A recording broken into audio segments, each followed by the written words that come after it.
So in chapter 16, we've seen the different costs involved and letting the inflation rate vary.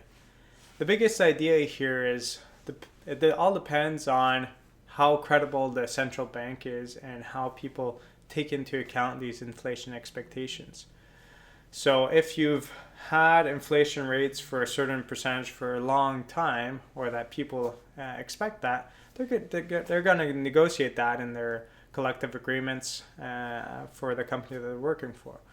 So let's say here we negotiate our wages for the next 3 years. Well, if we just negotiated our wages for the next 3 years based on what we expect inflation to be, and let's say for some reason the inflation in the last few years was 5%, well, we're going to negotiate 5% rises in salary for the next 3 years.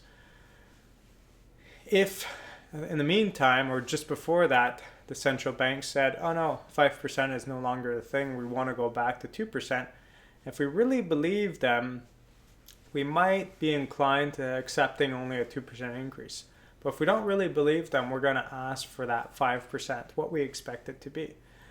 And if that is the case, well, as we negotiate for higher wages, but the government does not accommodate it much or it doesn't increase the money supply much, it's going to drive us to this idea of stagflation where the aggregate supply curve will shift left more than what the aggregate demand is shifting right, which will lead to this situation where we're going to have more unemployment, less output, which happens together, and an increase in the price level, which is a very undesirable situation.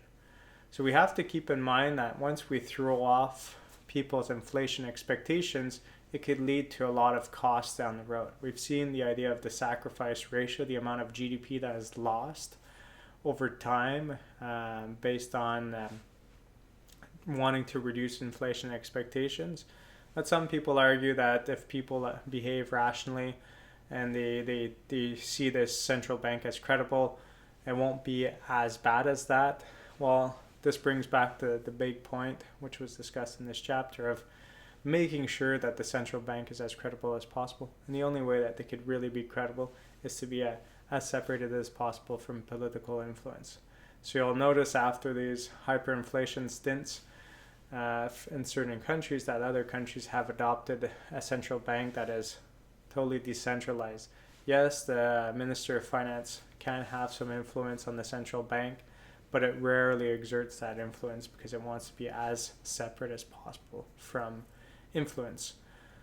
So that pretty much sums up all the material that we had to cover for this class. Chapter 17 covers 5 big debates, and I invite you guys to read them because there'll be some questions on the final exam relating to these debates, making sure that you understand the pros and cons, and it's just essentially a good application of a bunch of the subjects that we've discussed through the semester. So if you've already know the material from all the other chapters well, you should be looking at these debates and you should be able to understand what the pros and cons are, even without reading what the answers are or what they discuss in the actual chapter. So I invite you guys to do so in preparation for the final, and good luck.